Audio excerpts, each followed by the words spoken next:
The interesting thing is that you'd be hard put to see anything, notwithstanding the millions and millions of films that are being made today, because they're mostly being made with video, anything that comes close to those experimental films in terms of aesthetic.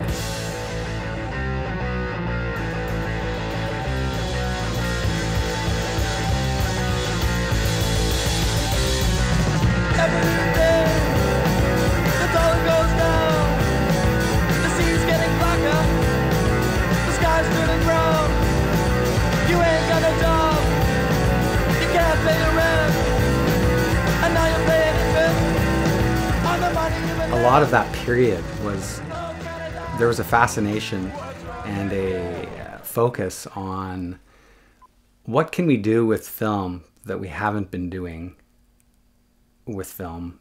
Once I sort of got my hands on that step printer and started playing with the images, something happened. I don't know what, but just some kind of magic, right? Like that's what you look for always whenever you're making a movie, is magic. You look at it now and it you know, you can do this stuff on your computer. It's really easy, but I mean, back then this was like printed one frame at a time. 24 frames per second, you can imagine how long that takes. But I found it to be a very interesting meditative experience where you just sit there and watch the film being created one frame at a time and then come up with new interpretations, new processes, and new ideas. Actually, I don't even know if you could do that on your computer. I mean, I'm sure you could, but it's not, you can't do it with just the push of a button. The collage aesthetic was the 20th century innovation in the arts, and that it wasn't exclusive to Picasso and Braque, them stuffing and pasting things together on their canvas. I could recognize immediately, you know, film is a montage art. Right? It's a cut-up art. If I'd have gone to film school, there was none around anyway, I would have turned out completely different. Because not knowing what I could do and I couldn't do gave me the freedom to do anything I wanted. So I would do things with film and optical printing and all sorts of things that people say, no, you can't do that. Well, we were unencumbered with knowledge. And that's why I think this is like the kind of the most personal film I've ever made, because I had no idea what I was doing. But that's kind of what you do always, right? It's like you begin with a feeling, and then the feeling becomes a something. It becomes a phrase or a sentence or an image.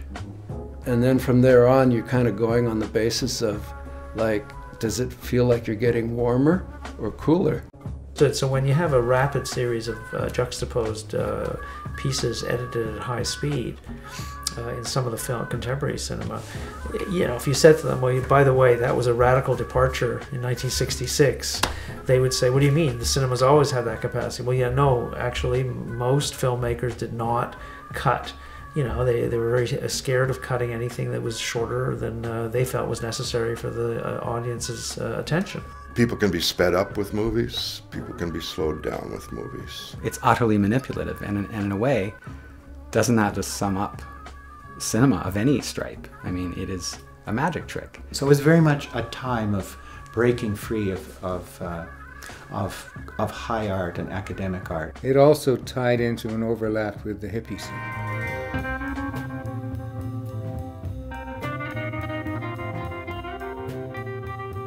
And so there was I think, an attitude of exploration.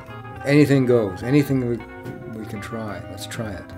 Let's try communal living with 40 people. Yeah, we could import peyote the way we could import any cactus. And some people brought it in by the barrelful, literally. Yeah. The word wow wasn't used every 2 seconds for for no reason. Well, it was actually, but the desire to have something to say wow about is really from that time, in a sense. And wow was always, man, that blows my mind, like that. I hadn't seen the world that way before. Very anti-art, you know, very punkish, you know, punk filmmaking. This is Al Rizzutis in 1974 sitting in front of his holograms with a 16mm projector. There's no way of looking at the music videos, the early music videos of the 80s, without referencing the experimental cinema of the 70s. I mean, that was the mainstream reincorporation. But of course, then the mainstream cinema began to incorporate the music videos of the 80s.